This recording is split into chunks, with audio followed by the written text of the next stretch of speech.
असली एनसीपी के नेता अजीत पवार ने अपने चाचा शरद पवार और उनके परिवार के ऊपर हमले तेज कर दिए। महाराष्ट्र की राजनीति में चाचा भतीजों के बीच जंग बहुत आम है।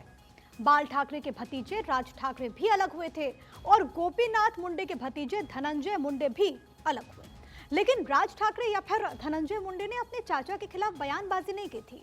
उनसे उलट अजीत पवार लगातार अपने चाचा शरद पवार को निशाना बना रहे हैं और अब उन्होंने शरद पवार की बेटी यानी कि अपनी बहन सुप्रिया सुले को भी निशाने पर ले लिया। अजीत पवार ने सुप्रिया को निशाना बनाते हुए कहा कि संसद में भाषण देने या सेल्फी खिंचवाने से कोई नेता नहीं बनता है। उन्होंने अपने इसी भाषण में कहा कि अगर वो किसी बड़े नेता के बेटा होते तो मुख्यमंत्री बन गए होते। उनका इशारा शरद पवार की ओर था। इससे पहले भी उन्होंने बारामती में लोगों से कहा था कि उन्हें किसी भावनात्मक अपील में नहीं बहना है। साथ ही सीनियर पवार को निशाना बनाते हुए कहा था कि पता नहीं उनका आखिरी चुनाव कौन सा होगा। उनके इस हमले के बीच चर्चा ये है कि वो अपनी पत्नी सुनेत्रा पवार को बारामती से चुनाव लड़ा सकते हैं। सवाल ये कि क्या इसीलिए वो अपने चाचा के परिवार पर हमले कर रहे हैं। उन्होंने शरद पवार के करीबी प्रफुल्ल पटेल को 2030 तक के लिए राज्यसभा भेज दिया है।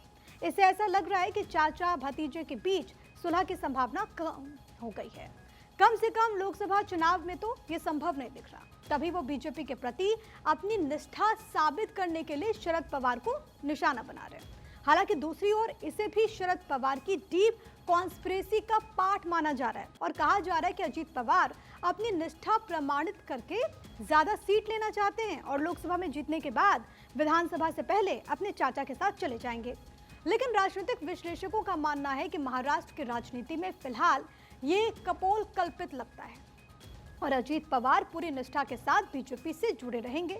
साथ ही शरद पवार की राजनीति संभवतः अवसान की ओर है। लेकिन ये बात तो तय है कि बाल ठाकरे और राज ठाकरे की लड़ाई से शरद पवार और अजीत पवार की लड़ाई ज्यादा गंभीर है।